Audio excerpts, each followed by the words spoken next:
when a soldier was captured and he begged for just one pickle, just one last pickle, and when he was given it, it gave him the will to go on.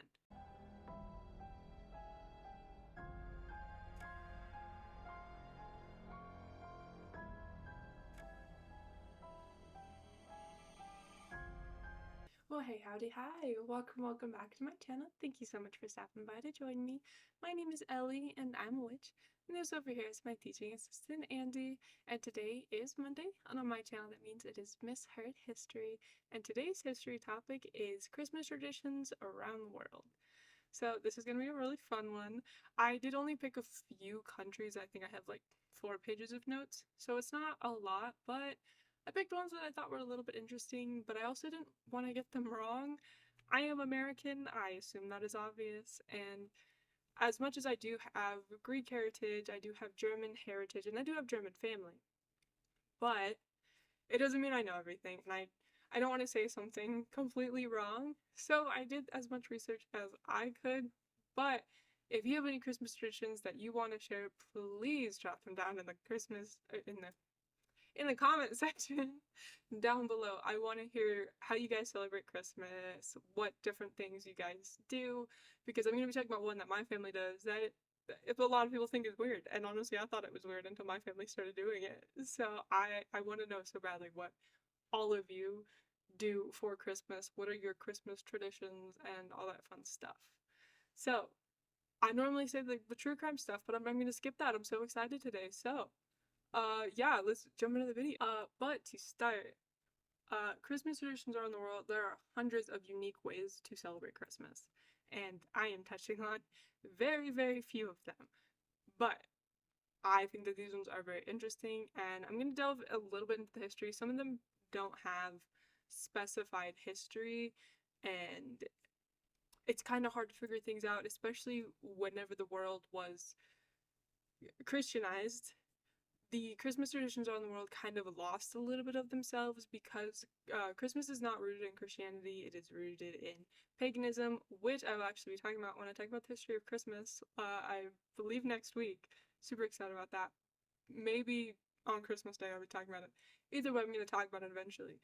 But a lot of history has been erased whenever other religions take over, or if a leader takes over and they view things or do things a little bit differently. The history of how it was originally done is kind of erased almost to a degree, so it is difficult in some cases to find where things actually came from. So some of it I can tell you the real history of it, and some of it's like, oh, here's a story that we think might have happened. But just keep that in mind when going through this. It is not always that easy to find the real history behind things. So the first Christmas tradition that I'll talk about is the Christmas pickle, and it does sound weird, and it is mainly celebrated in the United States. Personally, my family has done this for probably about 12 years now, thanks to one of my teachers in school kind of introducing our whole class to it.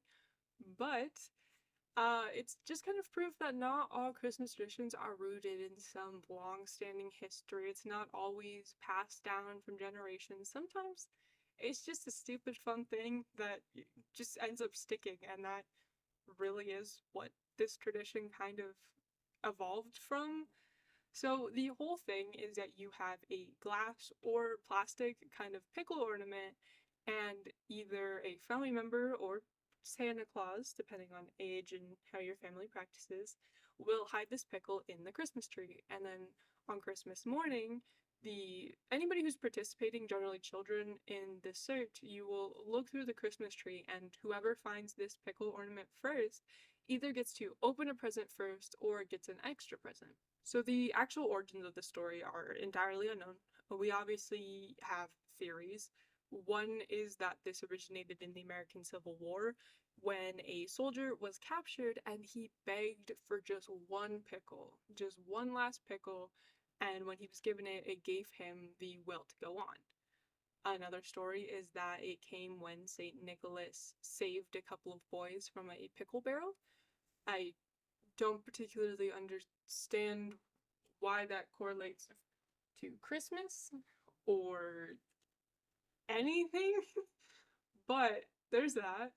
And then the last one is really that it is just a story for people to sell their imported glass ornaments from Germany specifically. The next one that I had no idea about, I personally don't understand the point of it to this day, but tinsel. So it is very common to have tinsel on a Christmas tree to kind of get that little bit of sparkle, especially in a time before lights were common on a Christmas tree. But if you're like me, didn't know where it came from, ever wonder where it came from, tinsel was created to mimic spider webs. So this tradition started actually in the Ukraine, where the story of Christmas spiders kind of started. So this story goes that the Christ child, who is baby Jesus for those of you like me who did not know that, let spiders go in to look at a decorated Christmas tree in a house. Now, this house was particularly cleaned really well, and the spiders didn't really have anywhere to sit and hang out because their webs were gone. So instead, they decided to just climb all over the tree and kind of like take a look up close. And when they were done, the Christ child came in and sees these strings of webs all over the tree that the spiders had not realized that they had left behind. Not wanting to disappoint the children that would soon be in to see the tree, the Christ child turned all the webs into gold, which decorated the tree and kind of made it look just like the tinsel that we see today. So in the Ukraine, they still stick closer to the original, however, and they omit the tinsel and use fake spiderweb decorations on their tree instead. This one I thought was really interesting. It's KFC for dinner.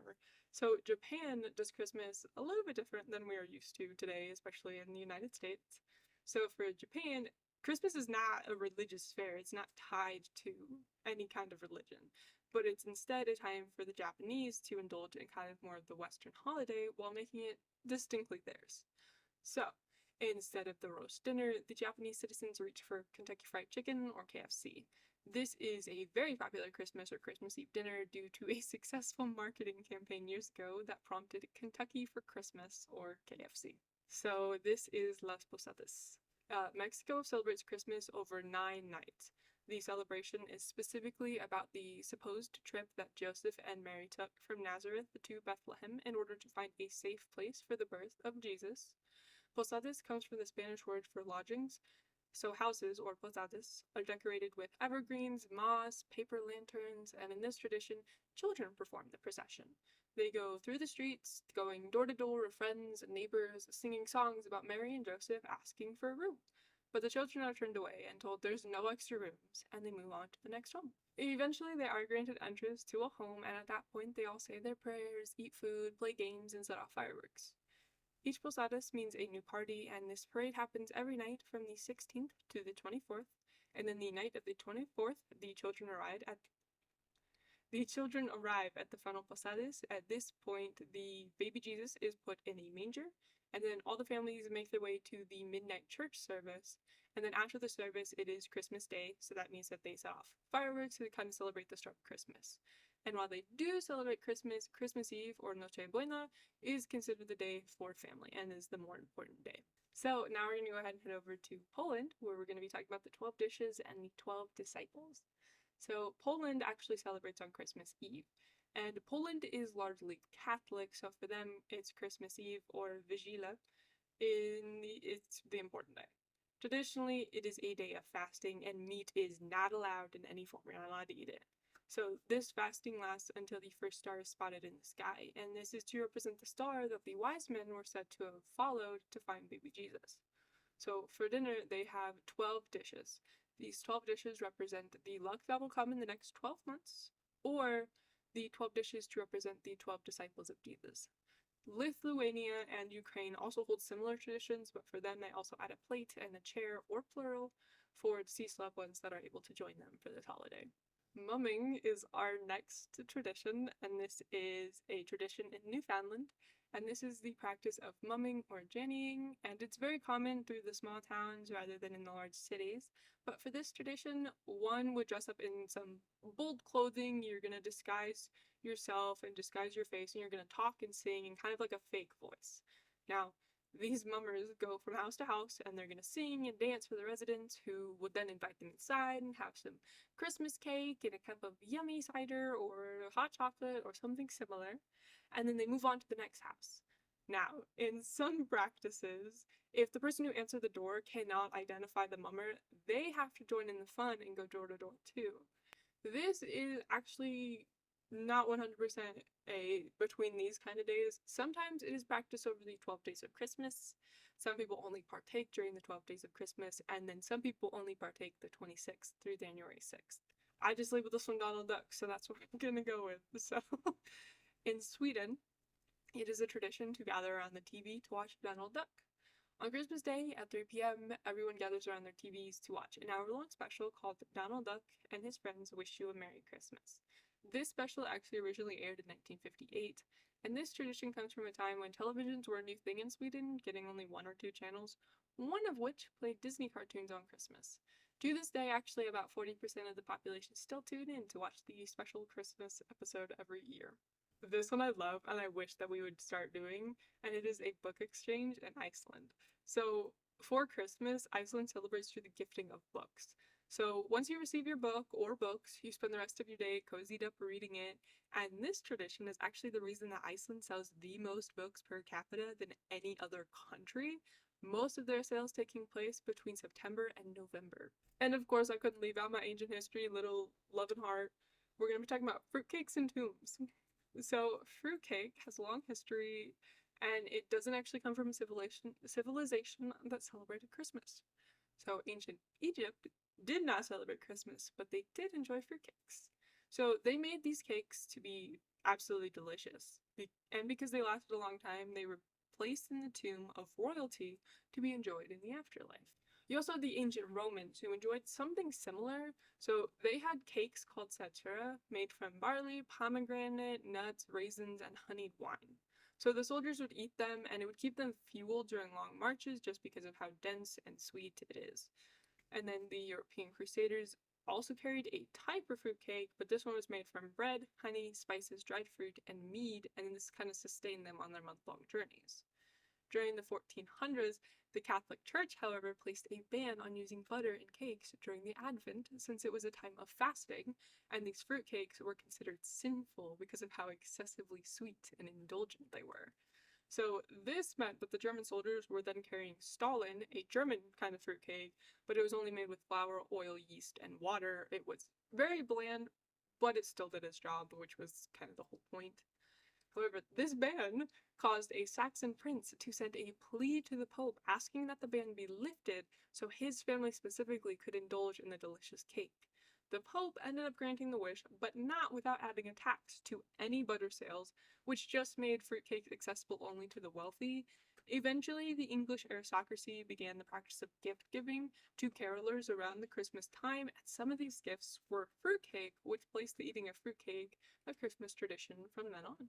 So this one is one that I have actually practiced myself in my own family because part of my family is German, and this is the Christmas clogs. So in the Netherlands, children will leave their shoes by the fire in hopes that Sinterklaas will fill them with gifts. And they will even leave treats and carrots in the boots or clogs for both Sinterklaas and his trusty steed, Amerigo. Originally, if the children had been naughty, Sinterklaas would leave a potato rather than a gift. This tradition is similar to something they have in Germany, in which German children leave out a shoe, a boot, kind of a clog, any kind of shoe, and it's in hopes that St. Nicholas will fill it with presents.